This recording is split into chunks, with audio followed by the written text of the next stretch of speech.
Good afternoon to everybody, and I would like to say thank you for making time for my presentation today. Like Prof. Thomas said, this is a research that I'm working on for one of the chapters for my dissertation, and it focuses on the influence of factor endowment on the structure of the Kentucky forest sector. So I'll explain what I mean by the factor endowment and structure change in the next few slides. But before then, I have my presentation in these 6 sections.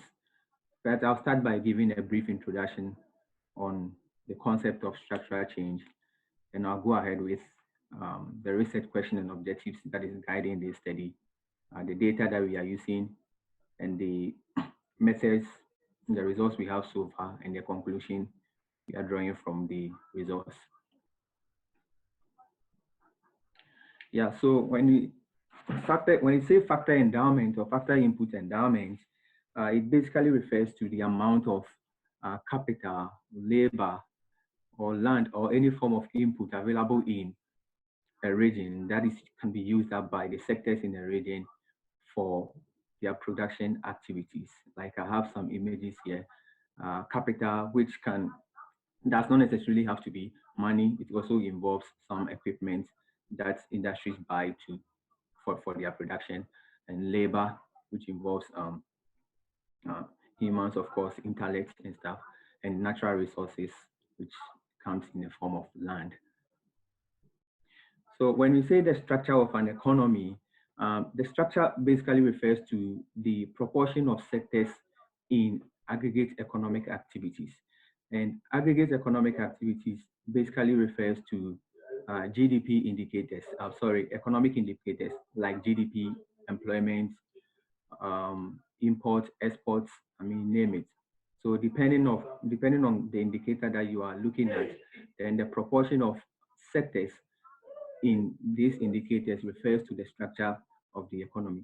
So when we say structural changes, what we are looking at is the changes in the proportions of sectors in these economic indicators. So in relation to our focus on the Kentucky forest sector, what we are trying to do is we want to investigate how factor input endowment in Kentucky influences the shares of the Kentucky forest sector in some economic indicators. So I would like to talk a little bit more about the concept of structural change. It basically, it is one of the key topics when it comes to economic development. It is actually referred to as the process that an economy undergoes during growth and development. And it mainly involves the reallocation of resources among sectors in an economy. So like this schematic diagram that I have here, assuming that we have only labor in our economy, how is labor reallocated in this economy? We have agriculture, forestry, and fishing industry, manufacturing industry, and the service sector. But then this reallocation is not done manually. In the process of economic growth and economic development, this occurs naturally for the economy to grow. Yeah, so this work by Herendorf and Kuznets. Kuznets is actually one of the main researchers that linked economic development to structural changes. And they explained that in order for an economy to grow, resources, significant amount of resources, have to move from the agriculture sector to the manufacturing sector, which is known as the process of industrialization. Then with time, the resources will move from the manufacturing sector to the service sector, which is the deindustrialization process, or this deindustrialization stage, which is the state that most developed economies are in now. And when this reallocation occurs, what happens is that the relative contribution of the agriculture, manufacturing, and fishing industry reduces, and that of the manufacturing sector also reduces, whilst that of the service sector increases. And when this happens, you tend to see that the economy grows. And in fact, that is what we see in most developed countries. As I have here, this is a chart that shows the proportion of uh, these broad sectors in total employment in the US from 1929 to 2015. As we can see, the shares of the manufacturing in the agriculture and forestry sector has been decreasing for some time now, I mean, for a very long time, whilst that of the service sector keeps increasing. This is not actually alarming in the sense that it does not necessarily mean that the manufacturing and agriculture and forestry sectors are not doing well.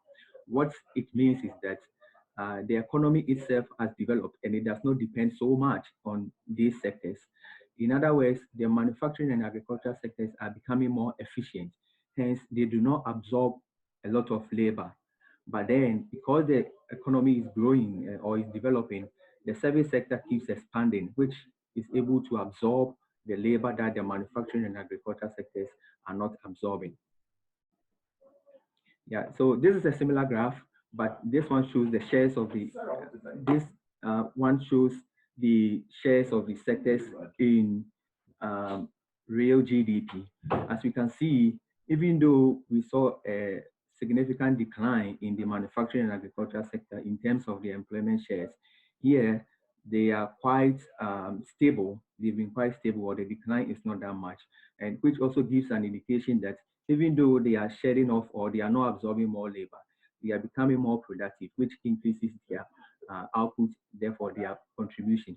But then, because the US is a developed economy, it does not depend heavily on these sectors. Rather, it depends so much on the service sector, which provides job for most people, as we know. That is why the contribution of the service sector is always higher than the manufacturing and the agriculture sectors. Yeah, so when it comes to the concept of structural changes, a lot of work has been done, but most of this work has focused on identifying or examining the key drivers of structural change. And the main reason is that, as explained by Van Nieuws and Herindorf in 2013, uh, having a knowledge of the drivers of structural change improves our understanding on the economic growth perspective. That is, it makes us understand what is driving uh, development or growth in an economy. And it is also essential to ensure that appropriate policy recommendations are made. So with regard to the policy recommendations, uh, let me use the first graph as an example.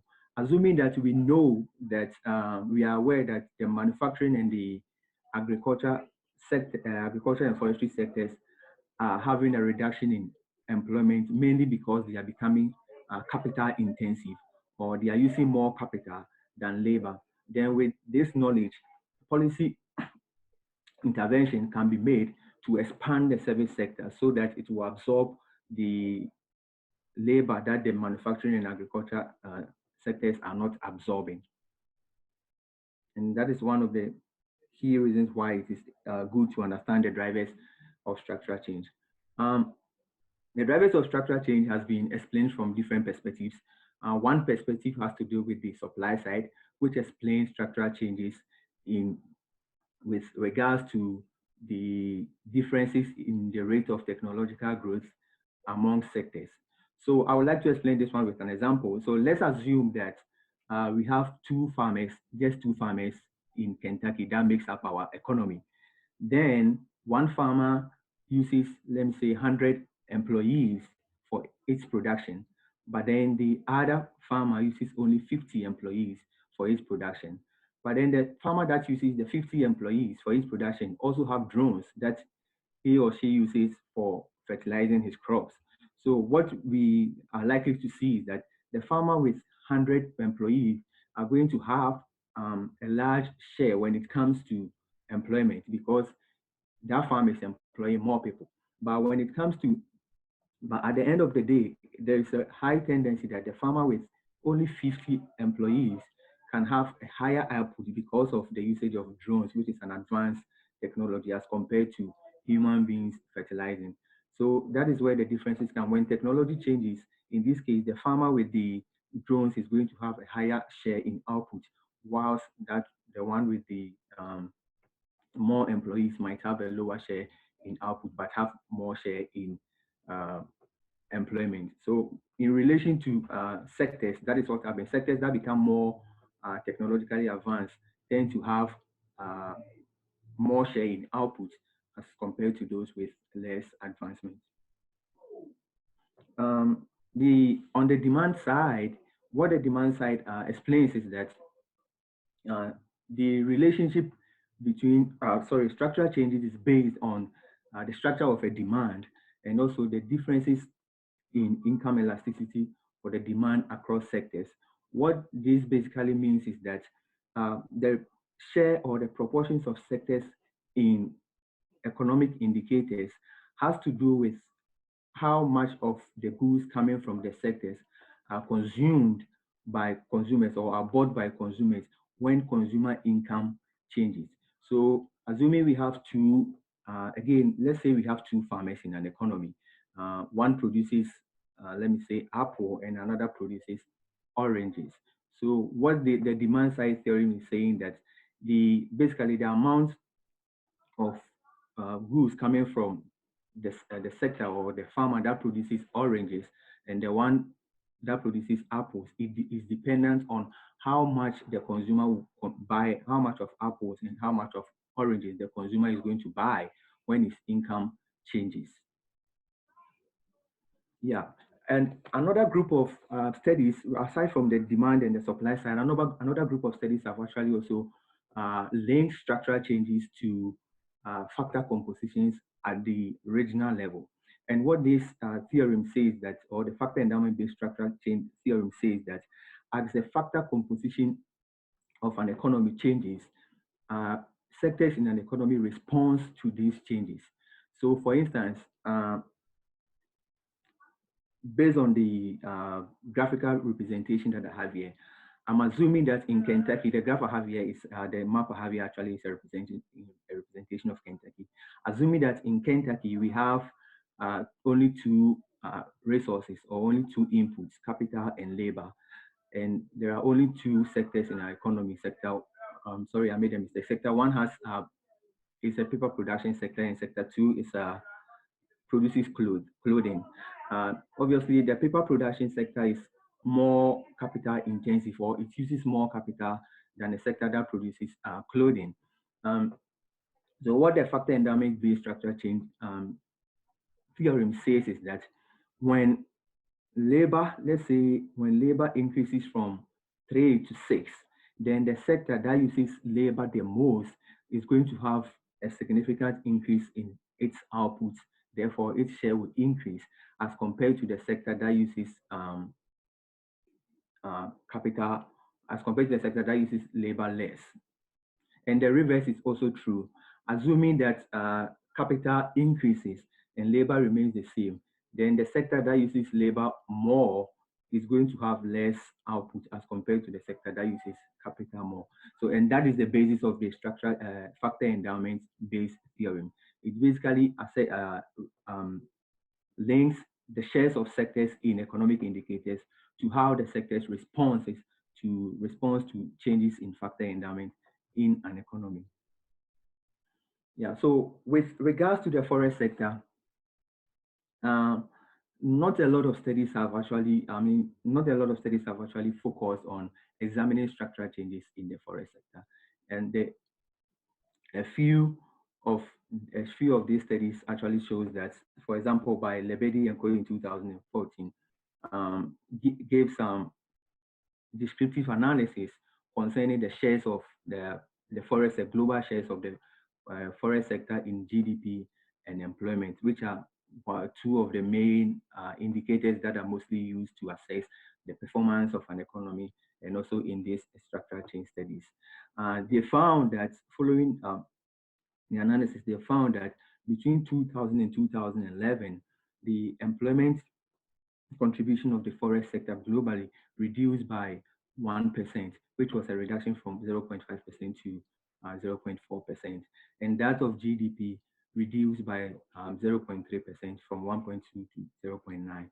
And the main reason for this reduction from their analysis was that it was not necessarily because the forest sector was not performing well. It did, but like I said, the global economy is developing and the service sector is expanding. So the expansion of the service sector was much, much higher than the forest sector.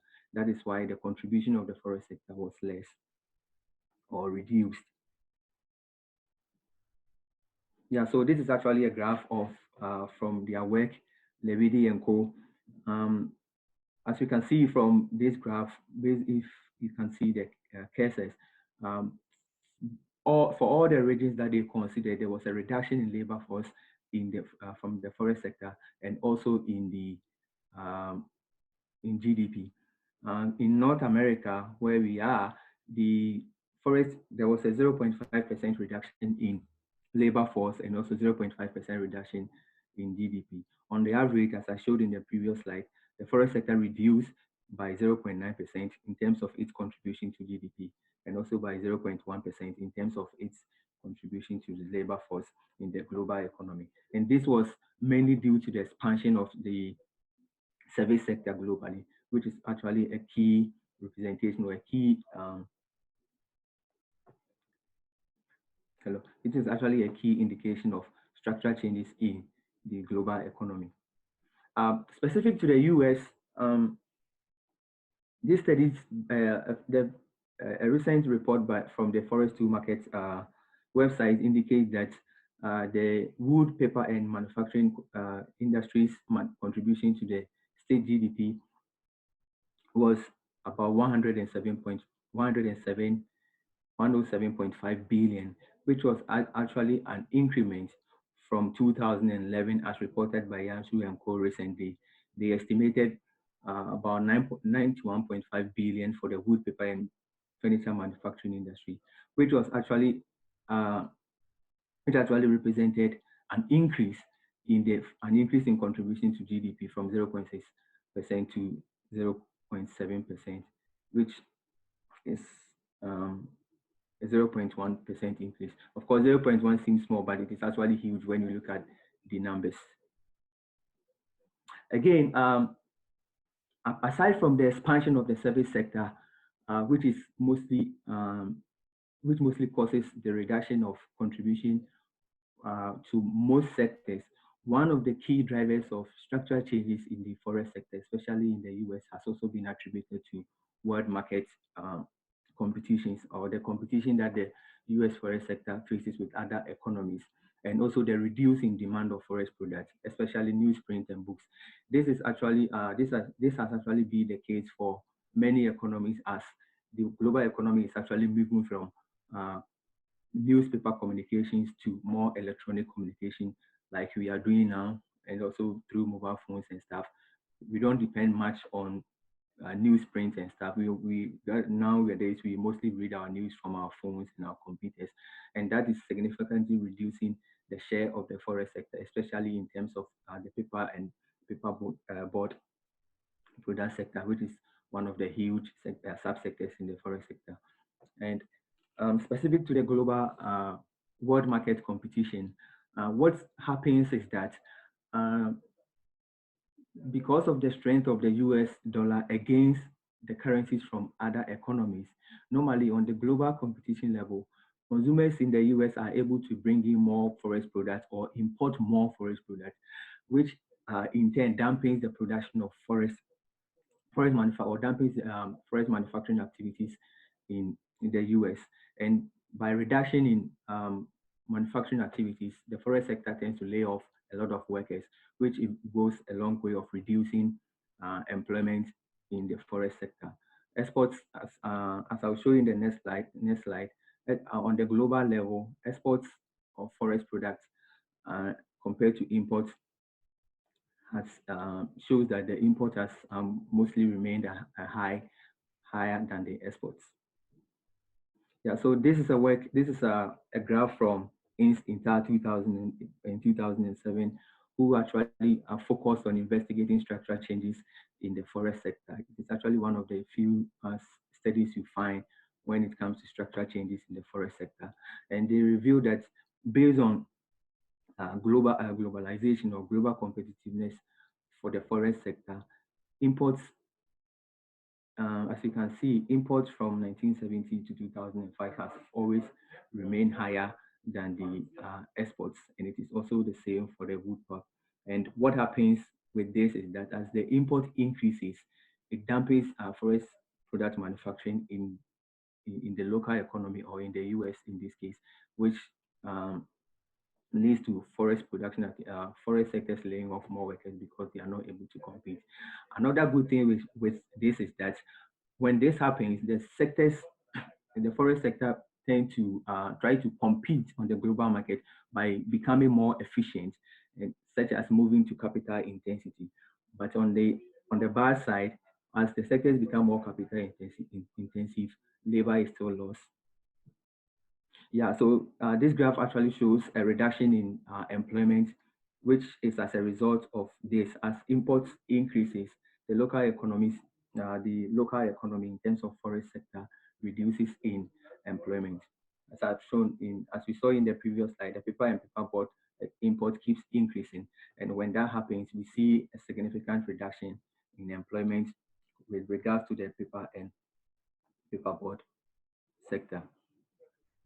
Yeah, with specific to Kentucky, in terms of the shares of the Kentucky forest sector to GDP, um, for some time now, or in recent years, there have not been significant changes or major changes in the contribution of the forest sector to economic indicators. However, I've seen that based on the data we have, the paper manufacturing contributing to the GDP reduced slightly as compared to the furniture and the wood manufacturing sector, which actually saw an increase in their contribution to the state's GDP. Combining everything, or combining all the industries together, between 2010 and 2017, the Kentucky forest sector actually saw an increase of 0.3%. That is from 1% to 1.3%. This is a graph that actually gives those numbers. As you can see, the wood and furniture manufacturing sectors in the blue and orange lines have not seen much changes in recent years from 2010 and to 2017, where our data is based on. But then there have been some significant changes in the paper manufacturing sector. Of course, if you look at from 1997 to 2017, the paper board manufacturing sector reduced by about 0.26%, which is much higher compared to what we see in the wood manufacturing and the paper manufacturing sectors.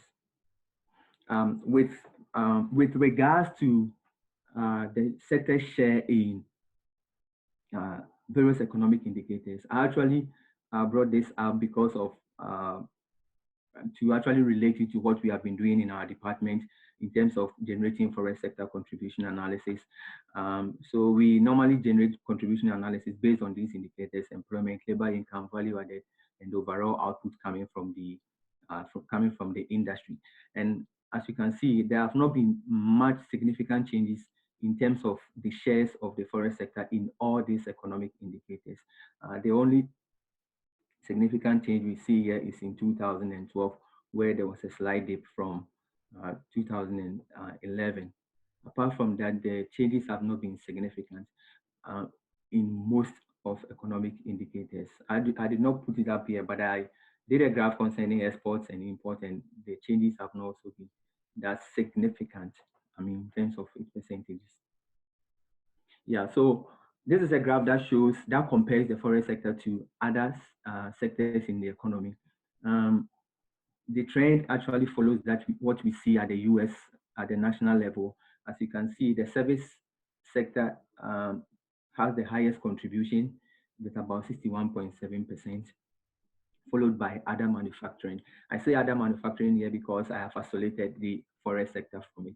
But then if you look at from 2010 to 2018, where our data is based on, the data that we are using for this study is based on, there have been some changes in the forest sector, which actually represents an increase from 1.0 to 1.3%. So this is actually a good thing. It means the forest sector is doing well. So this is actually a summary of the values from which I generated the percentage shares, as I showed in the previous slide. Uh, from our recent contribution study, the forest sector contributed about 13.3 billion in terms of total sales, and it's had about 5 billion contributing to GDP, and it is from this that we have those percentages. But the question is, I've talked a little bit about the descriptive analysis in terms of the percentage shares, but the question is, why do we care about the changing shares of the sector? If the sectors are changing and it is good for the economy to grow, why do we care? We do care because it has some implications. It has some implications. Some are pros, some are cons. On the positive side, the movement of resources across sectors in an economy, which leads to these changes in shares and stuff, has can lead to an overall increase in productivity in the economy. So, for instance, like I showed in the first slide, if we know that if the manufacturing and agriculture sectors are becoming capital intensive, or they are using more capital than labor, and the economy and the service sector, which is known to provide more jobs, is also expanding to absorb this labor, then the output from the forest sector, the manufacturing sector, and the agriculture and forest sector are going to increase, while that of the service sector is also going to increase due to the increase in productivity. And this happens when the resources are efficiently reallocated across the sectors. On the other side, it can also lead to some negative implications, such as a very common one is unemployment. So again, using the same example, using the same employment share as an example, if some sectors become more capital intensive, that they don't use enough labor, but then the sector that the economy is not developing enough, or the labor intensive sectors in the economy is not large enough to absorb the labor not being absorbed by the manufacturing and the agriculture and forestry sectors, then unemployment rate in the economy is going to be high, which unemployment rate is going to be high.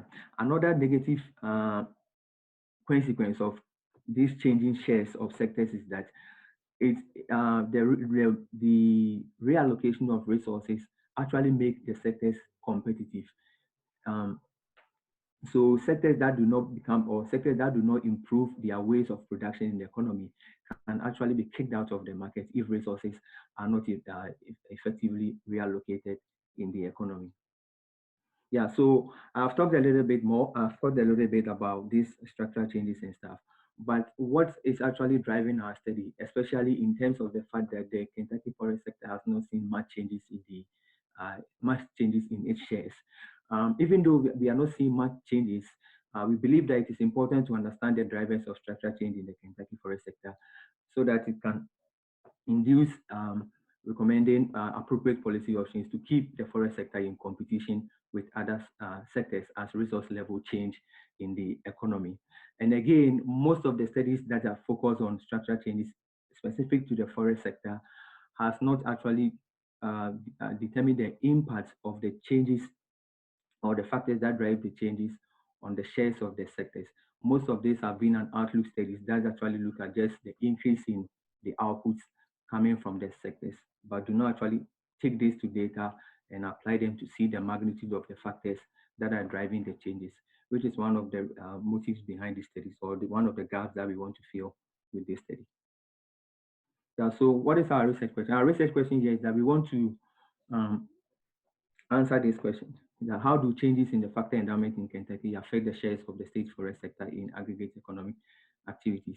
And the economic activities we are looking here is employment, which is the number of employees in the forest sector, the output coming from the forest sector, that is the total sales from all the forest-based industries, and the GDP, which is the gross domestic product, or the value added. Yeah, so the objectives. So we have two main objectives for this study. One, to empirically test the factor endowment-based structural change theory on the Kentucky forest sector. The theory that I talked about earlier, most has mainly been theoretical. Most studies have not taken it to data to examine if increase in labor leads to increase in outputs or output shares of labor-intensive industries, and also increase in capital lead to increase in capital-intensive industries. And also, we want to examine the influence of the Kentucky Factor Endowment changes on the state forest sector shares in economic activities. And like I said, the economic activities that we are looking at is output, value added or GDP, and the number of employees in the economy. Yeah, so the data. So we are basically using implant data as it has been provided by our department for some time now. We have 9 years of data from 2010 to 2018. And from the implant data, we generated an industry by industry social accounting metrics, which shows how the industries in the economy uh, depends on each other. In this social accounting metrics, we have a section called the value added. And the value added section here is made up of the input or factor demands by the industries in the economy. And the factors that we are focusing on is the capital and labor. For this research, for now, I'm only looking at capital at the moment. Later on, I'll present results on labor. So we extract a labor and capital from the final demand section for all the forest-based industries in Kentucky. One thing I also like to draw our attention to here is that in Kentucky, we have 34 forest-based industries, but then um, with four of the industries, not all the output coming from the industries are claimed for the forest sector. So I did not include those sectors in my model, else it would have biased the estimates, especially for people for a sector like the music instrument production, which we claim a small percentage, but the output coming from that sector is very huge. So if I put such a sector in our model, it is going to bias our results. So for all the sectors that we do not account for, we do not claim all the output coming from the sectors. I eliminate all of them. So I reduce the 34 forest sectors to 29. Yeah, so like I said in the previous slide, the economic activities that we are looking at here is employment, output, and value added. And for the explanatory variables, in order to uh, account for the factor endowment-based theorem, I put the capital endowment that we extract from the implant data in our model, and also create an interaction variable with interaction variable that is which has to do with the capital intensity for each of the forest-based industries, and interact with the total capital endowment for the state. By creating this interaction, we are able to see that if the forest sector becomes capital intensive and capital in the economy increases, what is going to happen to the economy, to the forest sector? Yeah, so here with our method, I first create the proportions of the forest sector in economic activities with employment. So what I have here is the share EIT here is the share of the forest, each of the forest-based, the 29 forest-based industries in employment in the state. And EMPIT here reflects the number of employees in each of the forest-based sector. And EMPT here represent the total employment in the state's economy. So by taking these fractions, we get to see the proportions of the industries in economic activities. For the explanatory variables, we look at the overall capital and endowment in the state, which we basically sum all the capital demand across all the sectors in the economy to come up with the total capital at the state level.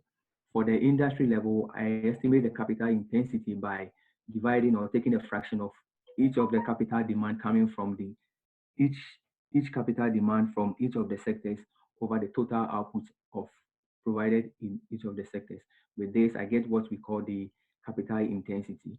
And in order to create the interaction variable, I multiply the capital intensity in each of the sectors by the overall capital endowment in the state. And we use that to test whether increase in capital endowment at the state level has some influence on the forest-based sector. Yeah, so this is our estimation model. We try different specifications to see what happens and also to get the results that we actually want, effectively get the results that we want. On the left-hand side here, first of all, I would like to draw attention. I specified a dynamic panel fixed effect model. The dynamic fixed effects model basically also accounts for the also accounts for a possible influence of our dependent variable. Here, our dependent variable is the output share, the employment share, or the value added share. We use so I have only one model here, but I estimate this model differently because of the changes in the dependent variable. So the change in YIT here accounts for a potential influence of the dependent variable in the previous years. So yeah, so I think I've so like I said, I create an interaction variable here, which is KT times capital intensity, which this variable is actually our main is of main interest here because that is what we use to determine if the factor endowment based structural change theorem actually accounts or holds in the forest sector. The bolded variable here is actually a vector of control variables. So in our fixed effect model, we we have the variables of interest, which is capital and capital intensity interaction.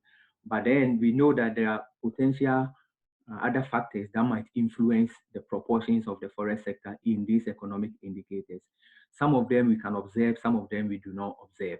So what I have in the bold letter here is some of the indicators that we can observe. And I have here the output per worker in each of the forest-based industries and also the final demand coming from each of the forest-based industries.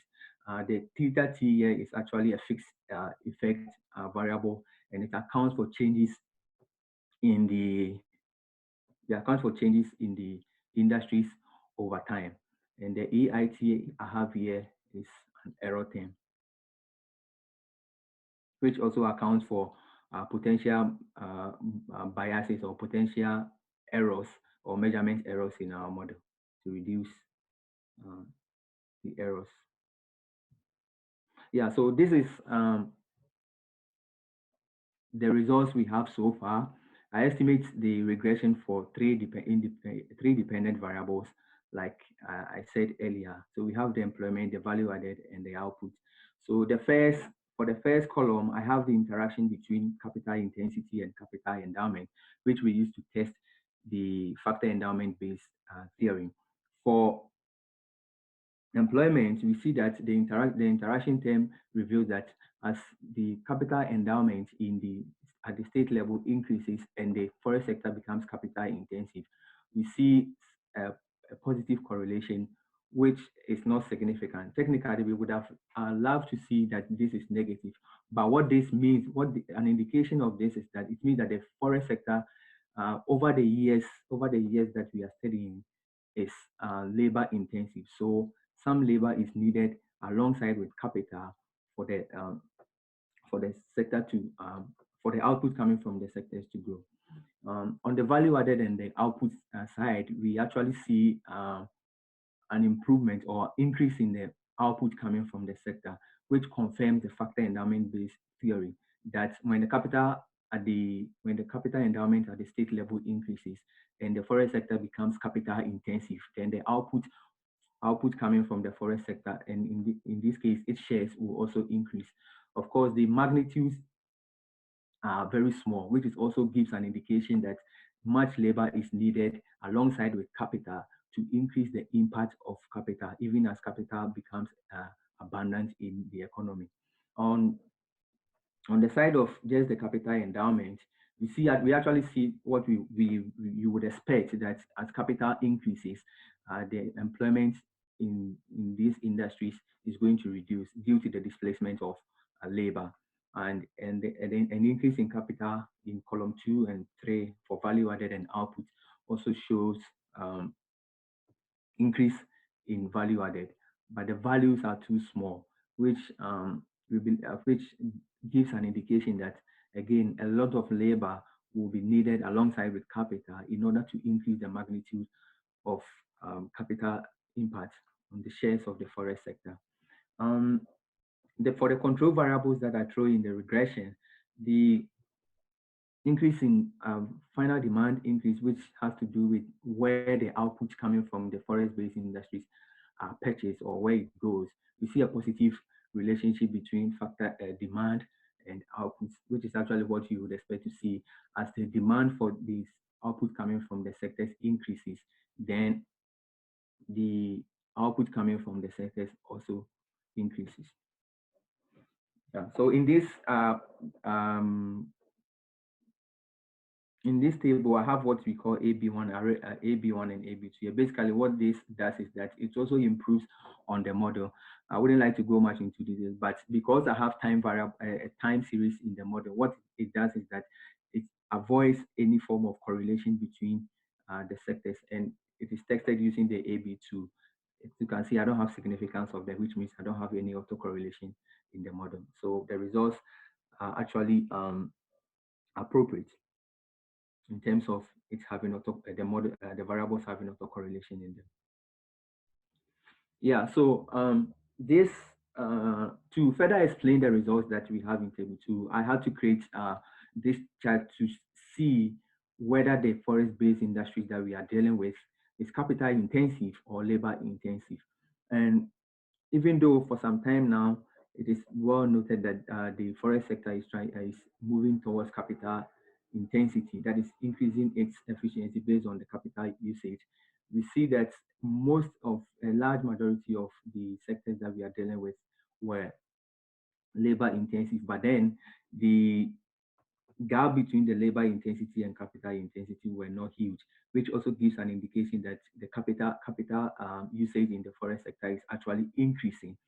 And only a few of these sectors, I think 4 or 5 out of the 29, 20, yeah, 5 out of the 29 sectors are what the sectors that we found to be actually capital intensive.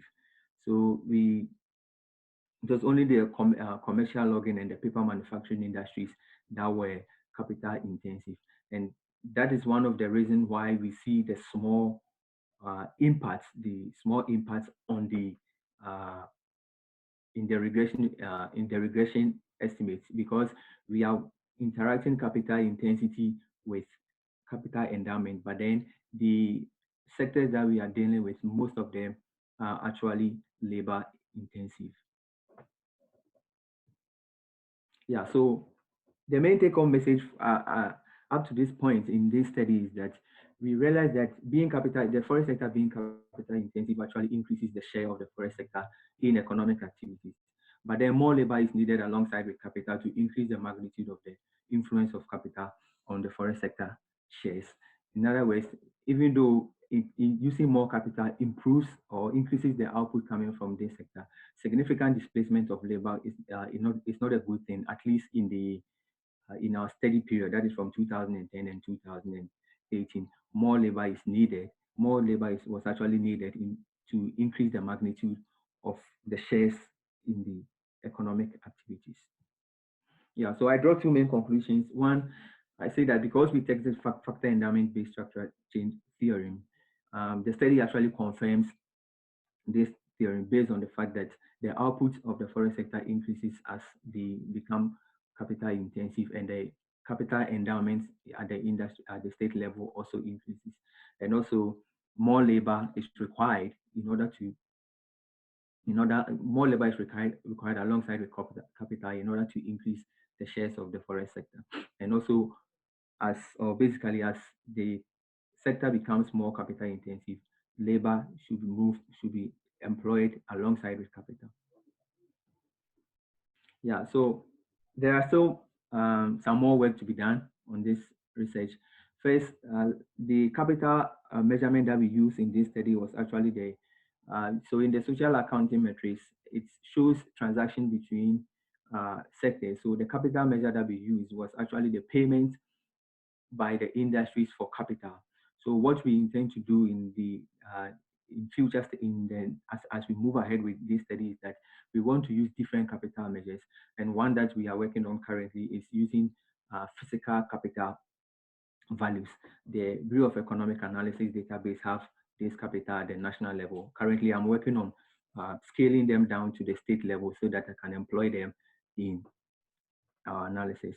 And also, we would like to see how the structure of the forest sector influences aggregate growth in the state level.